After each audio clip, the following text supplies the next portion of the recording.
Le thème de ce matin, Dieu qui écoute la prière. Puisque nous sommes dans un temps de prière,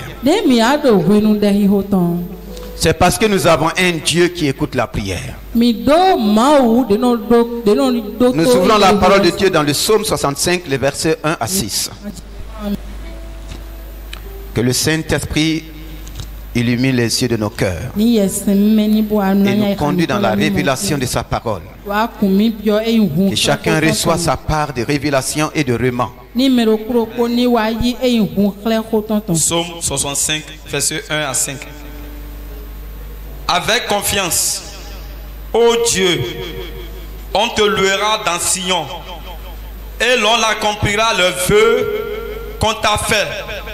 Ô toi qui écoutes la prière, tous les hommes viendront à toi. Les iniquités m'accablent, tu pardonneras nos transgressions. Heureux celui que tu choisis et que tu admets en ta présence, pour qu'il habite dans tes pavillons. Nous nous rassasierons du bonheur de ta maison, de la sainteté de ton temple. Amen. Amen. Amen. Oh, toi qui écoutes la prière, tous les hommes viendront à toi. La prière concerne tous les hommes. Il y a quelqu'un, la prière te concerne. Il n'a pas dit quelques hommes. Il n'a pas dit les experts en prière. Il a dit tous les hommes. Il n'a pas dit les saints. Il a dit quoi? Tous les hommes. Est-ce que tu es un homme? Dieu qui a créé les hommes dit: j'écoute la prière de tous les hommes. Toi qui écoutes la prière, tous les hommes viendront à toi. La prière est le moyen par excellence. La prière est le chemin de retour à Dieu. Est-ce que quelqu'un ici? Si Dieu dit tous les hommes viendront, ça veut dire que les hommes se sont éloignés. Si on dit que quelqu'un viendra, ça veut dire que la personne n'est pas là. Tous les hommes viendront. Donc il y a eu séparation. Il y a eu un écart. Et Dieu donne la prière comme un moyen pour tous les hommes. Les hommes sans distinction de revenir à lui. Qu'est-ce qui nous a éloignés de Dieu? Qu'est-ce qui nous a séparés de Dieu?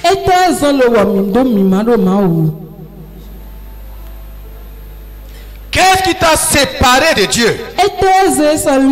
Dieu dit: j'écoute la prière. Tu peux revenir à moi.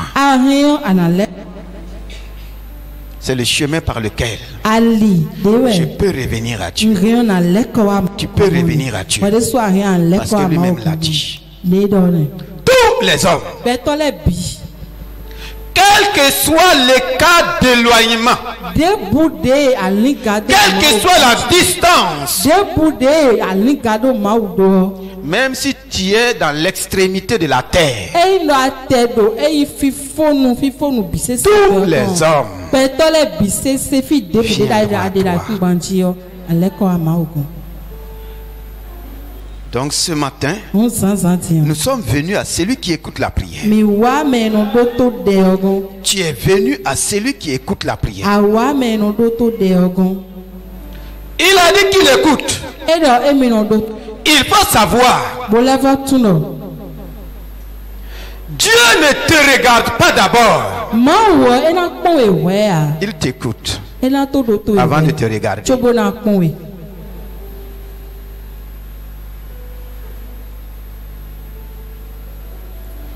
Il t'écoute. Il écoute ton cœur avant de te regarder.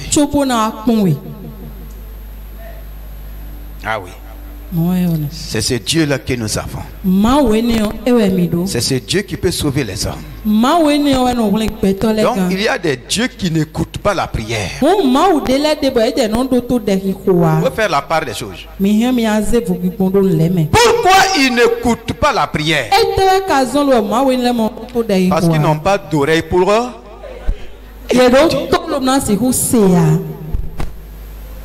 Dieu qui a créé l'homme, qui lui a donné des oreilles, est aussi qualifié à écouter la prière des hommes. C'est pourquoi le verset suivant dit: les iniquités m'accablent, mais tu pardonnes mes péchés. Pourquoi les hommes doivent venir à Dieu? Et pourquoi souvent nous disons que nous venons à Dieu et nous n'arrivons pas à voir Dieu ou à entendre ou que Dieu nous entende? Regardez ce qu'il dit. Celui qui a dit que Dieu écoute la prière et qui invite tous les hommes à venir à lui. Si tu arrives à faire le premier pas, il faut continuer. Quand nous venons à Dieu, quelle est notre préoccupation? Il dit les iniquités. Le premier point, ou bien le premier pas dans la prière, c'est de reconnaître que nous avons un Dieu saint et que c'est à cause de nos péchés, de nos iniquités, que nous nous sommes éloignés de lui. Mais le plus souvent, nous sommes préoccupés par ce que nous voulons. Avec Dieu, les hommes sont préoccupés par ce qu'ils veulent avec Dieu, parce qu'ils veulent recevoir de Dieu. Non. Les iniquités m'accablent. Ce sont ces iniquités qui m'ont éloigné de Dieu. C'est à cause de ces iniquités que nous sommes privés. Sinon Dieu, en créant l'homme, lui a tout donné, a tout disposé pour l'homme. L'homme n'avait pas besoin de venir à Dieu pour lui demander des choses. L'homme devrait venir à Dieu pour l'adorer, pour le louer, pour l'exalter, pour manifester sa reconnaissance pour toutes ces bonnes choses, ces merveilles qu'il a disposées sur la terre en notre faveur. Dommage que nos iniquités, nos péchés nous ont écartés de Dieu et en même temps nous a privés de tout ce que Dieu nous a donné. Nous sommes des hommes privés, toujours dans la privation. Et nous avons commencé à créer des entreprises privées.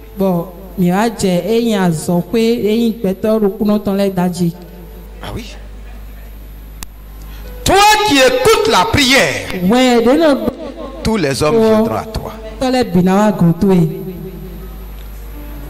Si nous pouvons venir à Dieu sans entrer dans la présence de Dieu,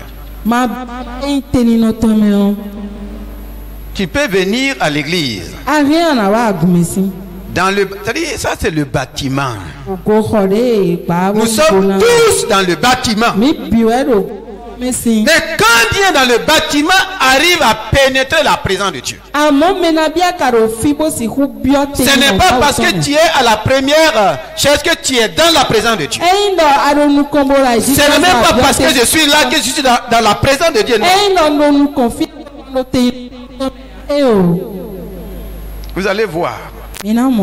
Parmi ceux qui viennent, il y en a qui seront admis. Il y en a qui ne seront pas.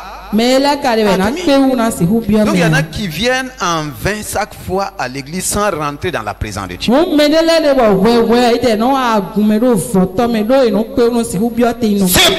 si tu ne rentres pas dans sa présence, ta vie ne sera pas changée. Même la parole n'aura aucun effet dans ta vie.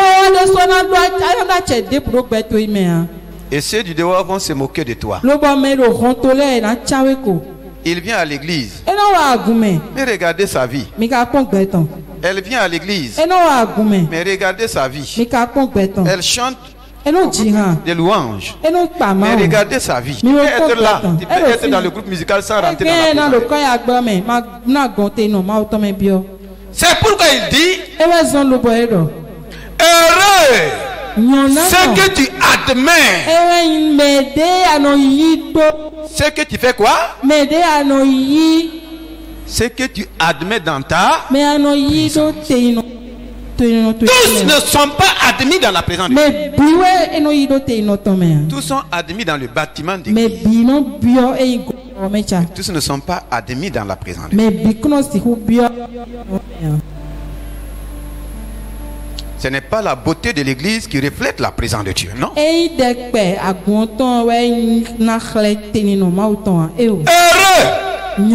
ce que tu choisis, ce que tu admets dans ta présence. Ce sont ces personnes-là qui sont heureuses, qui présentent une vie heureuse, qui ont un témoignage heureux. Et ceux du dehors voient que effectivement il y a le bonheur en venant dans la présence de Dieu. Heureux. Es-tu heureux ce matin? Est-ce que tu es heureux ce matin? Ce que tu choisis et que tu admets dans ta présence et dans la présence de Dieu, la première préoccupation, ce n'est pas ce que Dieu va me donner. Dans la présence de Dieu, on commence à contempler Dieu lui-même, afin de contempler ta... Lis-moi le verset. Tu as la Bible devant toi. Heureux celui que tu choisis et que tu admets en ta présence, pour qu'il habite dans tes parvis. Pour qu'il habite dans tes parvis. Nous nous rassasierons du bonheur de ta maison. Nous nous rassasierons du bonheur de ta maison. De la sainteté de ton temple. Voici ceux qui viennent à Dieu dans l'esprit de prière et qui sont admis dans sa présence.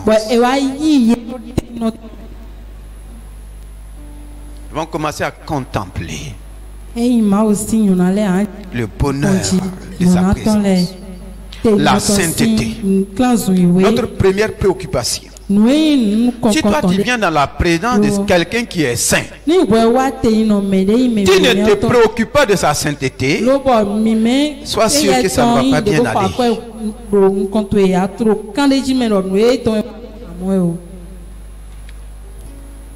Oh, toi qui écoutes la prière, tous les hommes viendront. Effectivement, il y a prière partout. Les religions sont là. Mais combien sont admis dans la présence de Dieu? Combien arrivent à toucher le cœur de Dieu? C'est là qu'il y a transformation. C'est là qu'il y a bénédiction. C'est là qu'il y a tout. Est-ce que tu arrives même au parvis?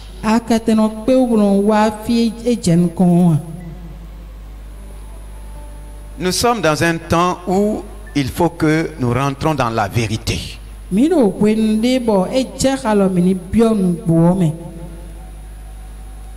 Si nous mettons la parole de Dieu de côté, nous allons aussi passer à côté de Dieu.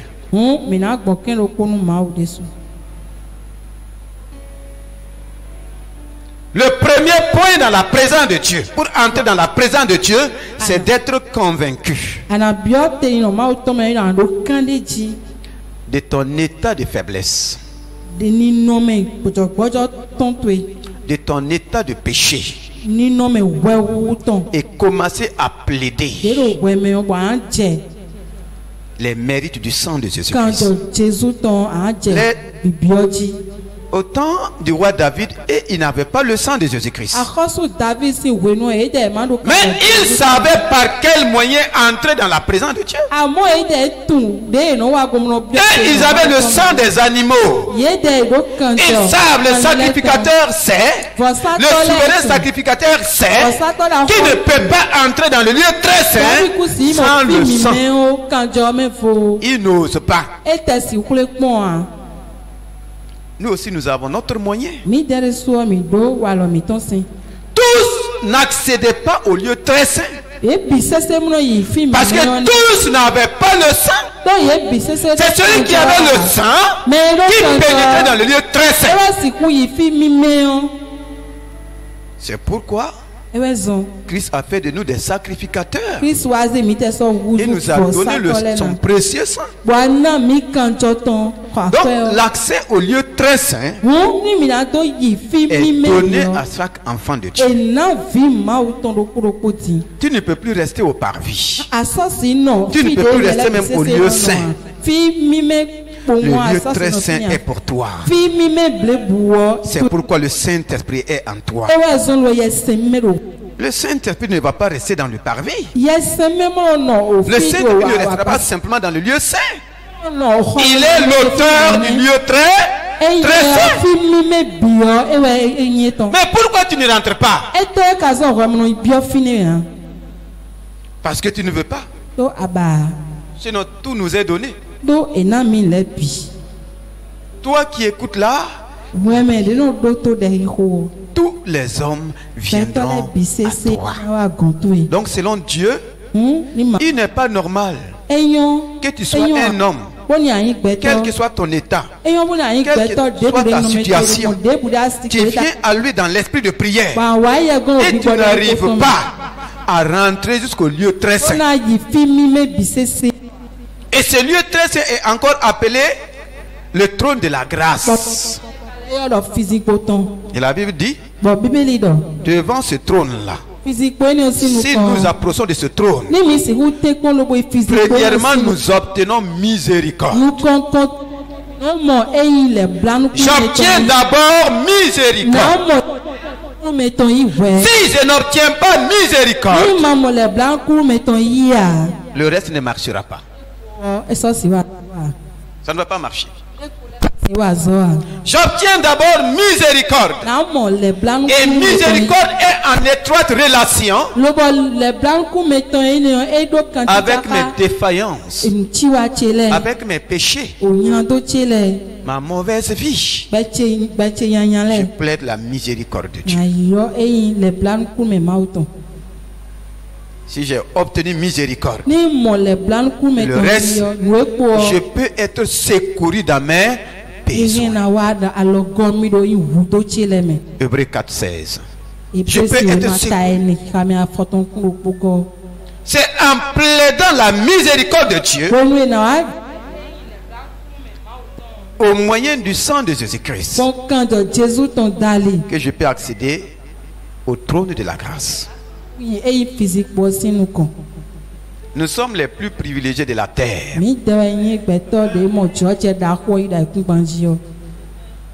Tu ne peux pas dire amen. Et moi je ne comprends pas pourquoi. Nous sommes les plus privilégiés de la terre. de pouvoir rentrer dans le lieu très saint, de pouvoir nous approcher du trône de la grâce. Il dit nous allons obtenir miséricorde. Et nous allons être secourus dans nos besoins.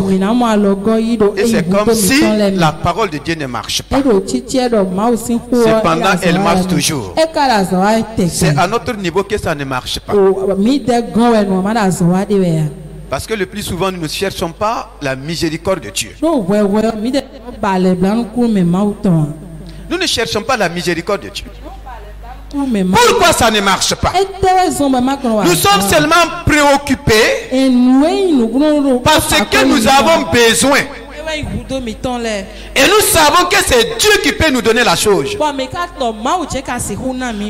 pas préoccupé pour le fait que ma vie de tous les jours, ta vie de tous les jours, afflige le cœur de Dieu. Toi qui affliges quelqu'un, toi qui affliges quelqu'un par ton comportement, par ta manière de vivre, et tu t'approches de cette personne, ce qui te préoccupe, ce n'est pas ce que tu as fait pour l'affliger. Ce n'est pas ce que tu as fait pour l'attrister. C'est ce qu'il peut te donner. Est-ce que ça peut marcher? Est-ce que ça peut marcher? Ça peut aller? C'est pourquoi la Bible dit dans Ésaïe 1, quand vous vous approchez de moi, je détourne mon visage.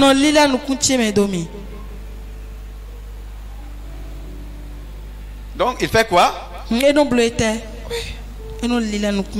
À quel moment quelqu'un qui vient vers toi pour demander secours, tu vois la personne venir et tu dis si la personne vient là, dites-la que je ne suis pas là. Donc ça veut dire qu'il y a quelque chose entre toi et la personne qui ne va pas. Il y a une barrière. Il y a un obstacle. Il dit quand nous venons à lui, il fait quoi? Détourne son. Il détourne ses yeux, il détourne ses oreilles. Et toi tu es assis à genoux, quelle que soit la position, tu es en train de crier oh Dieu, oh Dieu, oh Dieu. Toi qui écoutes la prière, tous les hommes viendront. Est-ce que tu es venu à celui qui écoute la prière? Dans sa présence, implore sa miséricorde. Dans sa présence, implore sa grâce. Et c'est ce que nous avons commencé depuis quelques jours. Quand il s'agit des temps de repentance, beaucoup de chrétiens fuient l'église. Quand on dit moment de bénédiction, toute l'église est là.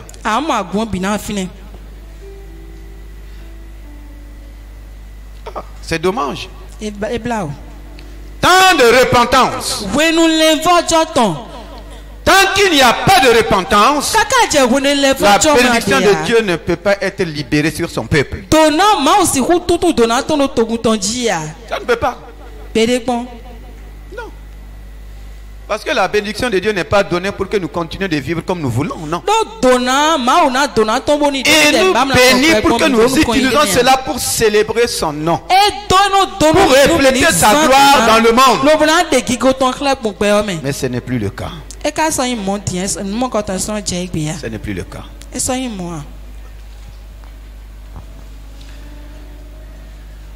Alléluia. Amen.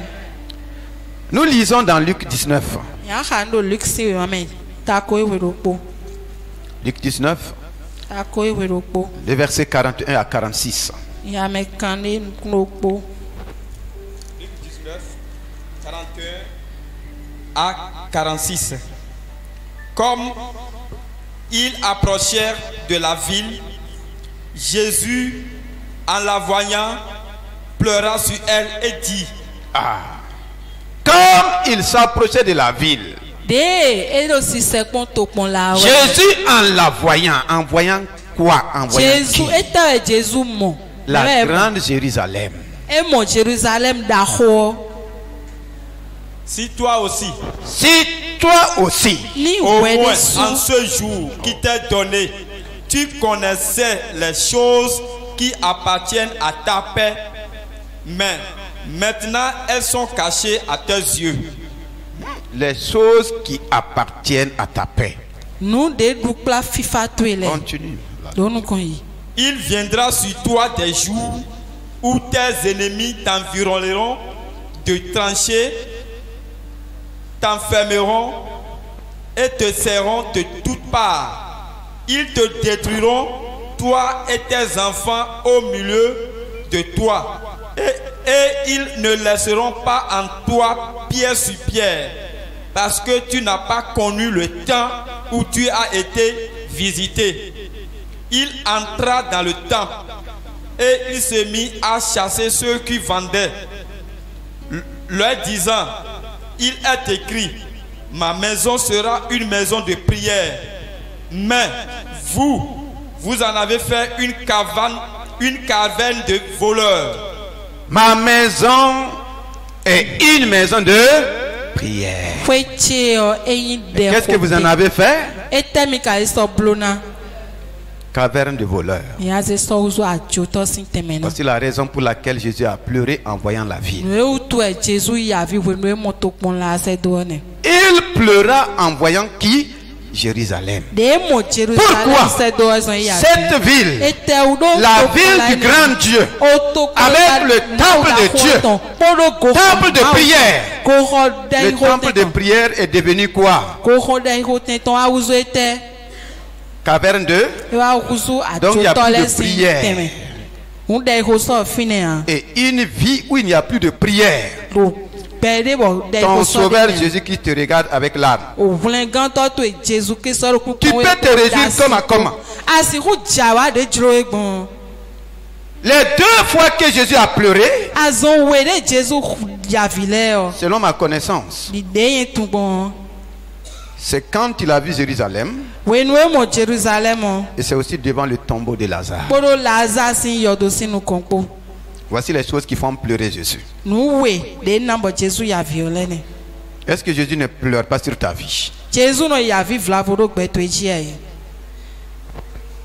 Il a pleuré sur Jérusalem. La grande ville. La ville de référence. Où il y a le temple de Dieu. Consacré à toutes les nations. Consacré à la prière. Une vie sans prière est une vie lamentable.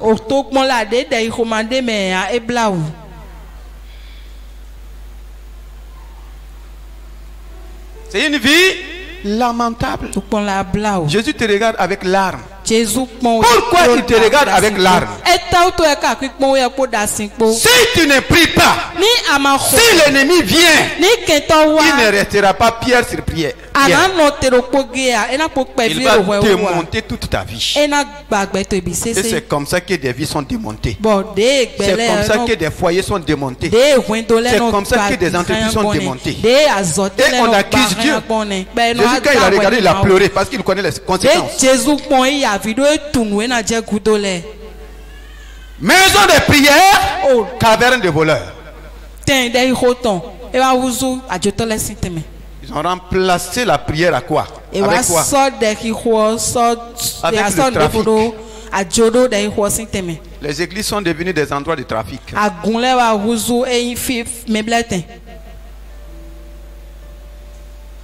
Et le Seigneur regarde avec larmes. C'est lamentable.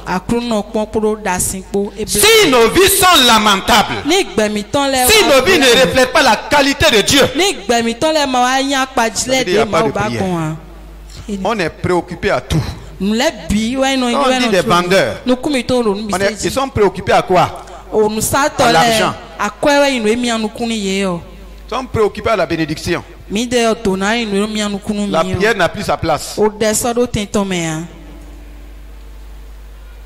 Il dit, si tu avais connu Le jour de ta visitation. Qu'est-ce qui permet à Dieu de visiter un peuple? Qu'est-ce qui permet à Dieu de visiter une assemblée? Qu'est-ce qui permet à Dieu de visiter une vie? C'est quoi? C'est ton argent? C'est quand tu as beaucoup d'argent que Dieu va venir chez toi? Donc on se trompe alors. C'est à cause de ta belle voiture que Dieu va venir? Il va venir? Qu'est-ce qui permet à Dieu de te visiter? De visiter ta maison. Les maisons sont mortes de prière. Les foyers sont morts de prière. Comment voulez-vous que l'ennemi ne détruise pas? Comment voulez-vous vivre en bonne santé? Comment?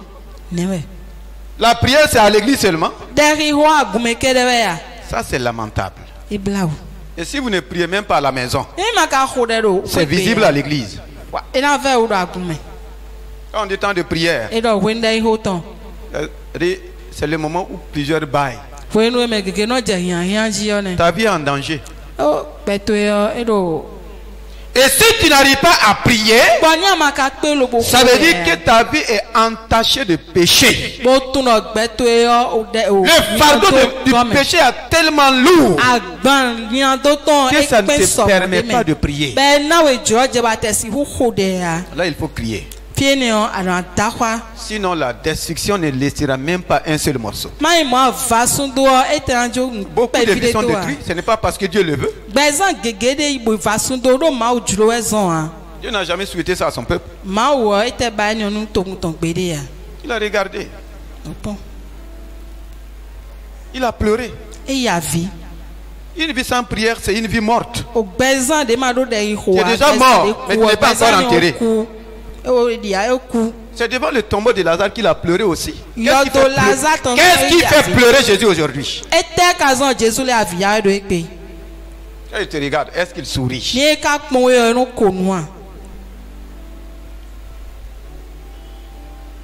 peut pas sourire. Dis la maison de prière est devenue une caverne de voleurs. Un lieu de trafic. Aujourd'hui, nous pouvons dire un lieu de prostitution. Ah oui. Quelle lumière nous montrons au monde? Si toi tu viens dans le glorieux, dans la présence du glorieux Dieu. Si toi tu dis que tu as reçu la vie éternelle. Tu dis que tu as le Saint-Esprit en toi. Et cela ne te permet pas de vivre la vie de Dieu. Tu n'es pas encore converti. Et ta vie est en danger. Ta vie est en danger. Vous savez, au temps de Paul, il y a des choses qu'il ne tolérait pas. Et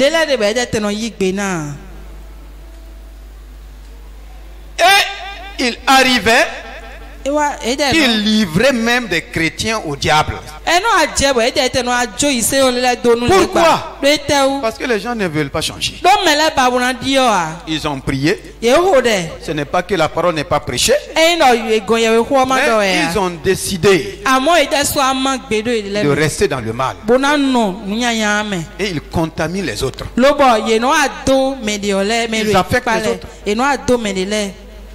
Ils affectent. Et ils étaient sévères.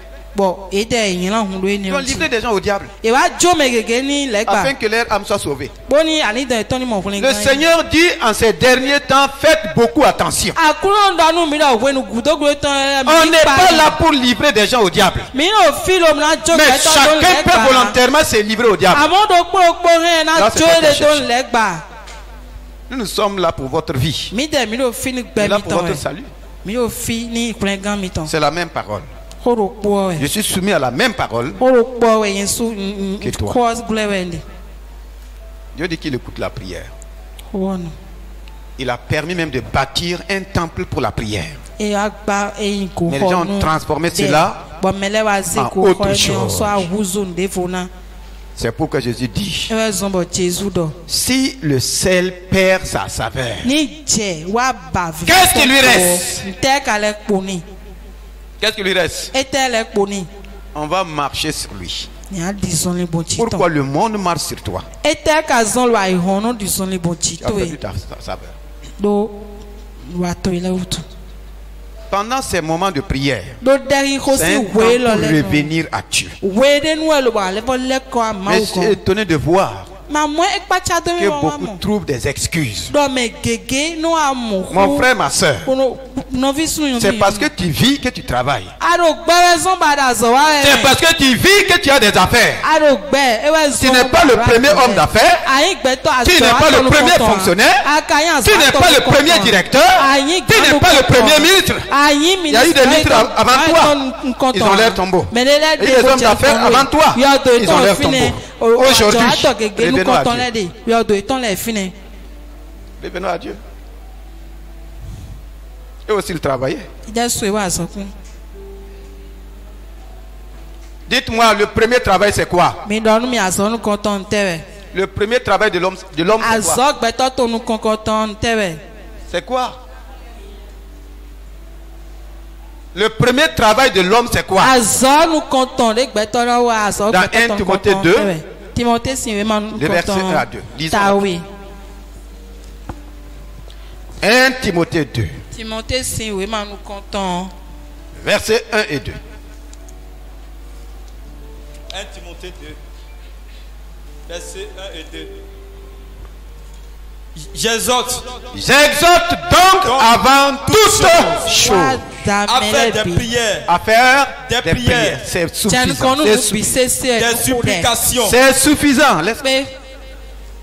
J'exhorte donc avant toute chose, ça veut dire toute chose. C'est l'absolu. C'est dans le domaine de la prière que Dieu est obligé d'exhorter. Ici, ce n'est pas conseiller. Dieu n'est pas en train de te conseiller. Ah, je te conseille de prier. Non, c'est pas conseiller. Quand on dit exhortation, c'est le dernier moyen que Dieu puisse utiliser. Exhorter quelqu'un, c'est trouver tous les moyens adéquats pour amener quelqu'un à ouvrir ses yeux à quelque chose d'important qu'il est en train de négliger. Quand on dit exhorter là, c'est trouver tous les moyens. Tu as parlé, ça n'a pas marché. Tu as conseillé, ça n'a pas marché. Dieu dit, il faut passer à l'exhortation. Il faut asseoir la personne. Trouve tous les moyens. Trouve tout ce qu'il faut pour que la personne comprenne l'importance de la chose. C'est ça le rôle de l'exhortation. Ici, ce n'est pas prédication. Exhorter là, ce n'est pas souvent parler, c'est prendre la personne. Peut-être qu'il a parlé dans l'assemblée, la personne n'a pas compris.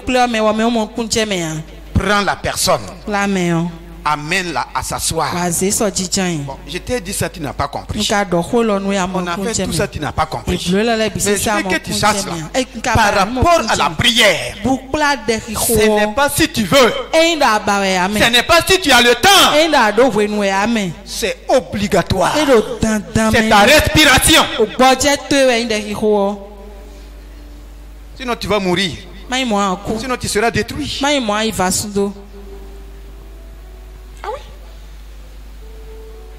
Il n'y a pas si tu veux, hein? Bon, tu peux faire ça si tu veux. Non. Il n'y a pas, tu vas donner ton argent, on va prier pour toi. Beaucoup ont donné leur argent. Les gens ont bouffé. Et eux, ils ont été enterrés. Ah. Non, on va vous dire la vérité. Continue d'envoyer ton argent. Prenez ça et priez pour moi. Ils vont enterrer ton argent dans leur estomac et toi on va t'enterrer. La prière c'est pour tous les hommes. La prière c'est pour les maris. La prière c'est pour les femmes. La prière c'est pour les enfants. Tous les hommes. Personne n'est exclu. Il n'y a pas que je suis expert. La Bible dit personne ne sait prier. C'est l'esprit de prière qui conduit les hommes qui veulent prier. Ah oui, c'est pas facultatif. C'est pourquoi Jésus va prendre des paraboles pour montrer aux gens. Dans Luc 18 verset 1 il dit, Jésus pour leur montrer l'importance de la prière, pour leur montrer qu'il faut toujours prier sans jamais se relâcher. Luc 18 verset 1. Luc 18 verset 1. Jésus leur adressa une parabole. Jésus leur adressa une parabole. Pour montrer qu'il faut toujours prier et ne point se relâcher. La parabole ici révèle les secrets qu'il y a dans la prière. Pour montrer qu'il faut toujours prier sans jamais se relâcher. Quand tu es en train de te relâcher, tu es en train de créer un danger. C'est pourquoi le livre de Proverbes dit, verset 9 je crois, c'est lui qui se relâche dans son travail est le frère de celui qui détruit. C'est lui qui se relâche dans la prière est le frère du destructeur. Donc c'est nous qui nous associons au destructeur. Pourquoi? Parce qu'on a relâché. Satan a peur d'un homme de parole qui connaît la parole et qui prie.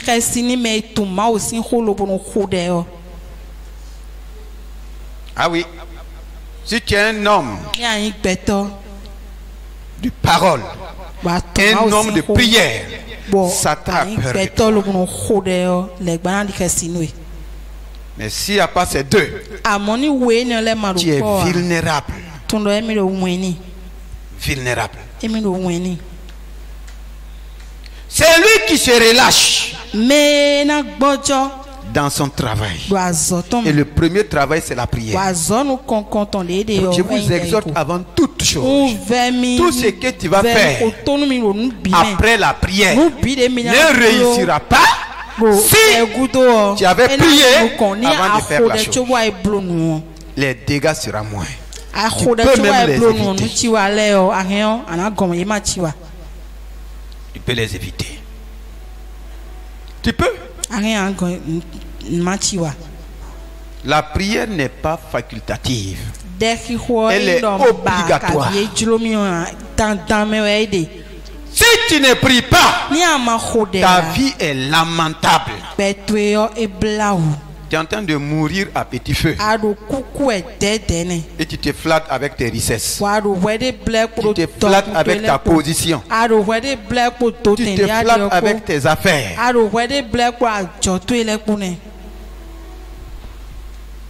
À partir du moment où le péché est entré sur la terre, la prière devient une obligation. C'est pour dire, pour montrer l'importance, pour montrer que tu ne dois pas relâcher dans la prière, il te donne une parabole. Et cette parabole est parlante. Les gens croient qu'une fois qu'on rentre dans la prière, il faut automatiquement sortir avec le résultat. Voici une veuve et un juge unique. On ne prie pas au hasard. On prie en s'appuyant sur quelque chose. C'est pourquoi il parle d'une veuve et il parle d'un juge unique. Le juge, c'est celui qui connaît le droit. Est-ce qu'il y a des juges ici? Il y a des juges? Est-ce qu'il y a des juges ici? Oui, il y a des juges. Le juge connaît les droits. Le juge défend les droits. Il défend le droit. Maintenant, l'homme de prière doit connaître ses droits et privilèges. Qui peut aller voir un juge de défendre ses intérêts? Si tu ne connais pas tes droits, tu peux aller. Le juge va te poser des questions. À la première question, il peut te dire, ah, vraiment, je ne peux pas t'aider dans cette situation. Toi, tu ne connais pas tes droits. Pourtant, moi, je défends le droit. Connais tes droits. Et moi, je vais l'exposer. La veuve connaissait ses droits. La veuve sait qu'elle est mariée légalement avec un homme. Il connaît aussi les droits du mariage. La veuve sait que son mari a laissé des richesses. Si elle ne savait pas tout ça, elle va aller voir le juge. Pourquoi? Nous sommes aussi l'épouse de Christ. Et Christ, notre époux, est passé par la mort. Par sa mort, il nous a légué des biens. Les biens que la mort de Christ nous a légués, c'est immense. C'est très immense. Mais combien connaissent leurs droits pour aller dans la présence de Dieu, pour dire au Seigneur Saint-Esprit,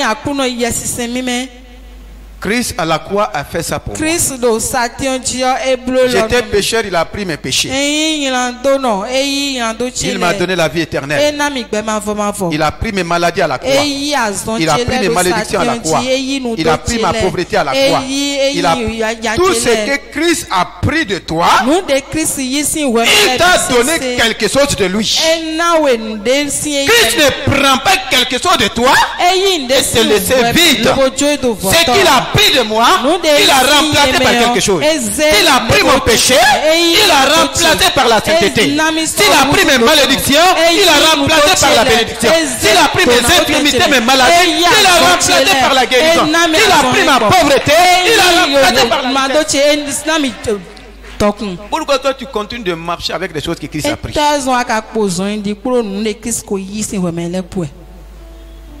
C'est ça la prière.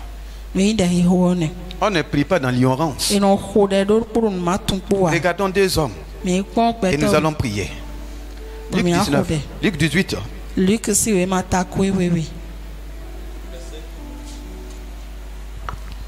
Pardon.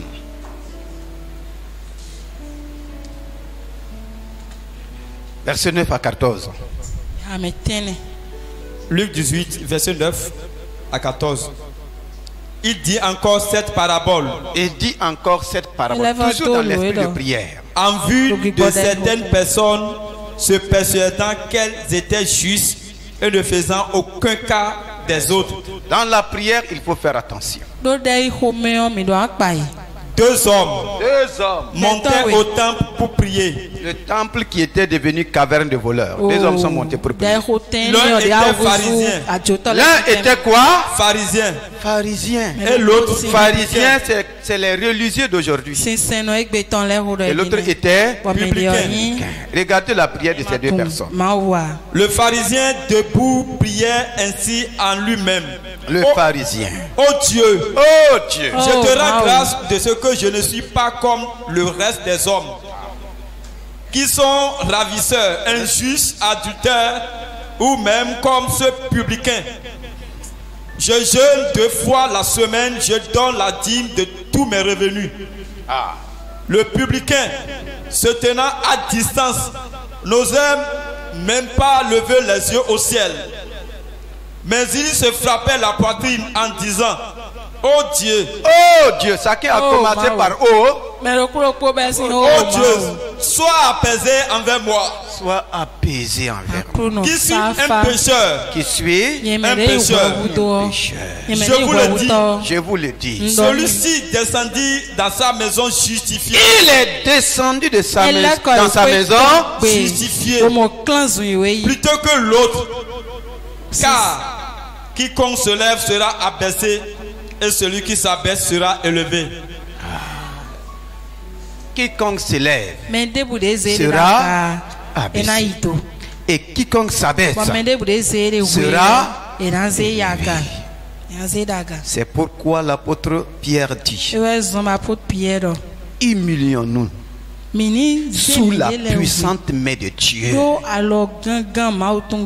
et il nous élèvera au temps convenable. La prière, c'est s'humilier dans la puissante main de Dieu. C'est reconnaître nos faiblesses, c'est reconnaître nos incapacités et voir en Dieu le seul secours. Cet homme a dit: oh Dieu, aie pitié de moi, qui suis un quoi? Un pécheur. J'ai péché. Aie pitié de moi. Est-ce qu'il a mis ses besoins devant? Il a mis ses besoins devant. Pourtant on dit un publicain. Mais voici le premier. Lui aussi dit: oh Dieu. Il dit: je te rends grâce de ce que je ne suis pas comme. Il est rentré en juge. Pas comme. Ils sont quoi? Des ravisseurs. Injuste. Et il dit: moi je jeûne 2 fois dans la semaine. Qui t'a dit que Dieu te justifie à cause de ton jeûne? Qui t'a dit que Dieu te justifie parce que tu payes ta dîme? Quand tu jeûnes là, qu'est-ce qui est dans ton cœur?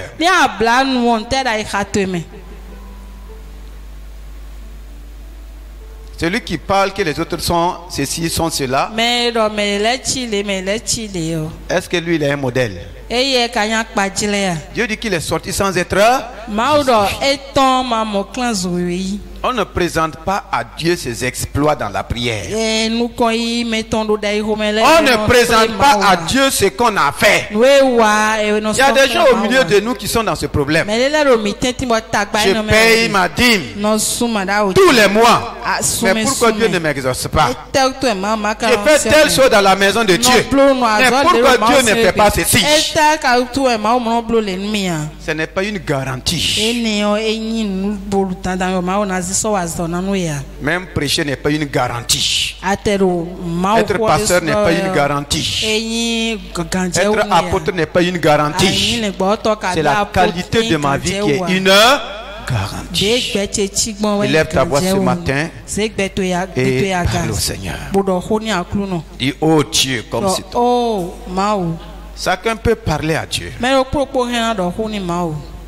Oh Dieu, aie pitié de moi, Seigneur. Aie pitié de moi. J'implore ta miséricorde pour ma vie. J'implore ta miséricorde pour ma vie. J'implore ta compassion. Ne te lamente pas sur ma vie, parce que ma vie de prière est morte. Parce que j'ai relâché dans la prière. Le Seigneur te parle, mon frère. Regarde ta vie de prière. Regarde ta maison. Quelle est la prière qui monte devant le trône de la grâce? C'est le moment de parler à Dieu. Tu peux endurcir ton cœur. Je suis concerné, tu es concerné. Est-ce que Jésus est en train de se réjouir de ta vie ou bien il pleure? Il a pleuré sur Jérusalem parce qu'il n'y avait plus de vie de prière. La vie de prière était morte. Il y a des gens tant qu'ils ne sont pas programmés, ils ne viennent pas au temps de prière. Ça, c'est pas une vie de prière. C'est pourquoi les choses ne changent pas. Dis Seigneur, aie pitié de moi. Ma vie de prière est morte. J'ai besoin de ton feu. Je n'arrive plus à prier. Ma prière, c'est sur mon lit. Oh Dieu, je te rends grâce pour la journée et tu dors. Ça, ce n'est pas une prière. Plaider seulement le sang de Jésus, te coucher, c'est pas la prière. Et ta famille est ravagée. Ton foyer est ravagé. Ça ne va pas dans ton entreprise. Et Seigneur, aie pitié de moi. Réveille en moi une vie de prière. J'ai relâché dans la prière. Et tes bénédictions aussi sont en train de partir. C'est en train de manquer beaucoup de choses. Aie pitié de moi. Aie pitié, aie pitié, aie pitié, aie pitié. Fais grâce, fais miséricorde.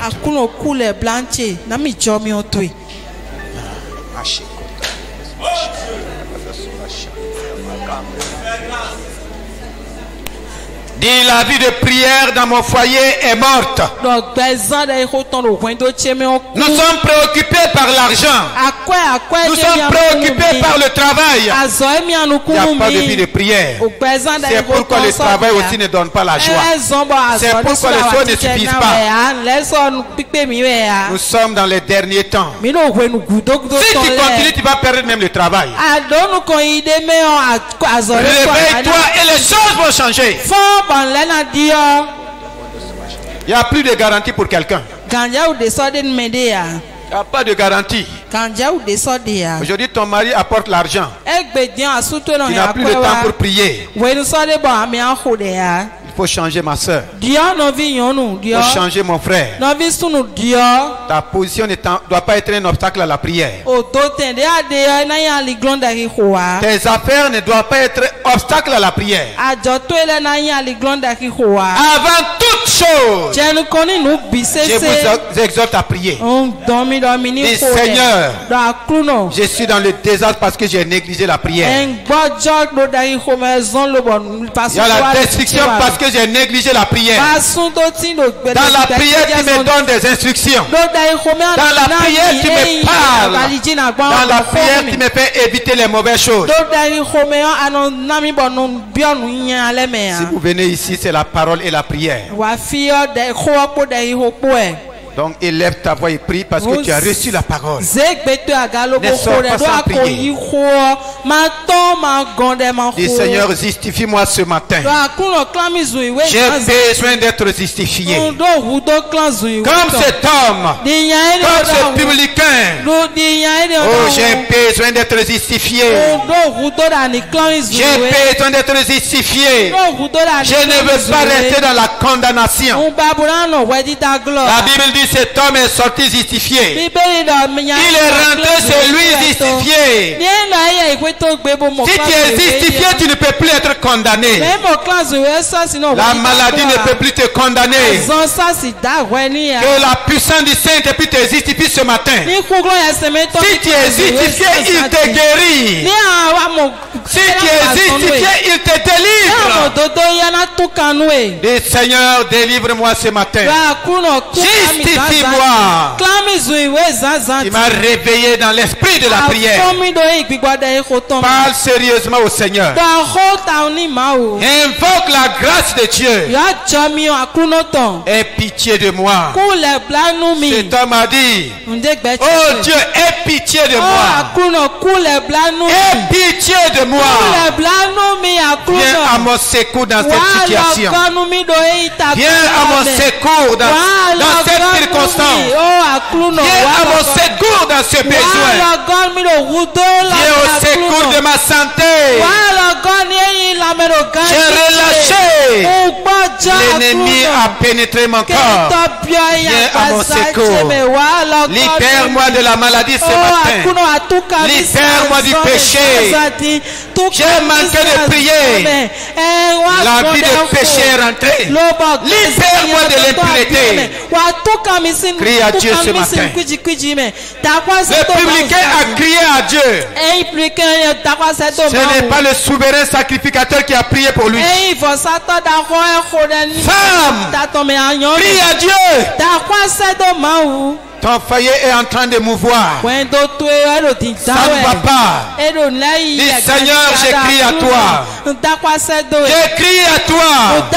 Aie pitié de mon état. Aie pitié de ma misère. Aie pitié de ma douleur. Aie pitié de ma pauvreté. Viens à mon secours. Viens à mon secours. Viens à mon secours. Viens à mon secours. Je prie que le Seigneur étend sa main sur ta vie ce matin. Que le Seigneur étend sa main de secours, sa main de guérison te touche maintenant, parce que tu as crié à lui. Sa main de miséricorde te touche maintenant, parce que tu as crié à lui. Sa main de délivrance te libère maintenant, parce que tu as crié à lui. Sa main de bénédiction te bénit maintenant, parce que tu as crié à lui. Sa main de fécondité te touche maintenant, parce que tu as crié à lui. Sa main de richesse t'enracine dans la richesse, parce que tu as crié à lui. Il libère ton mariage, parce que tu as crié à lui. Il libère ton foyer, parce que tu as crié à lui. Oh Seigneur Saint-Esprit, manifeste-toi dans nos vies. Manifeste-toi dans nos vies. Libère ton peuple. Libère ceux qui souffrent dans leur corps. Que les maladies incurables disparaissent des corps maintenant. Que la douleur quitte ton corps maintenant. Que la culpabilité libère ton corps maintenant. Que le péché libère ta vie maintenant. Dans le nom de Jésus-Christ. Commence à dire merci au Seigneur. Commence à dire merci au Seigneur. Oh, le Seigneur te relève. Parce que tu t'es humilié dans sa main. Parce que tu t'es humilié dans sa puissante main. Il te relève de la honte. Il te relève de la destruction. Il te relève de la malédiction. Le Saint-Esprit te relève. La destruction n'est plus ton partage. Comme tu t'es humilié dans la main puissante de Dieu, Satan ne pourra plus jamais t'humilier. Aucune situation ne va t'humilier. Tu vis la gloire de Dieu maintenant. Rends grâce au Seigneur. Dis merci au Saint-Esprit. Dis merci au Saint-Esprit. Dis merci au Saint-Esprit. Dis merci au Saint-Esprit. Au cours de la semaine, tu verras. Au cours de la semaine, les choses vont se manifester. C'est le Seigneur qui nous a parlé. Tu verras cela. Ta vie de prière change. Tu vas commencer à prier dans ta maison. Même si tu rentres tardivement, tu feras l'effort de prier. Même si tu te lèves en retard, tu feras l'effort de prier. Arrivé dans ton bureau, tu feras l'effort de prier. Dans ton véhicule, tu feras l'effort de prier. Avec tes enfants, tu feras l'effort de prier. L'objet de prière est libéré. La vie de prière est libérée. Le feu de prière est libéré. Dans le nom de Jésus-Christ. Amen. Tu es béni.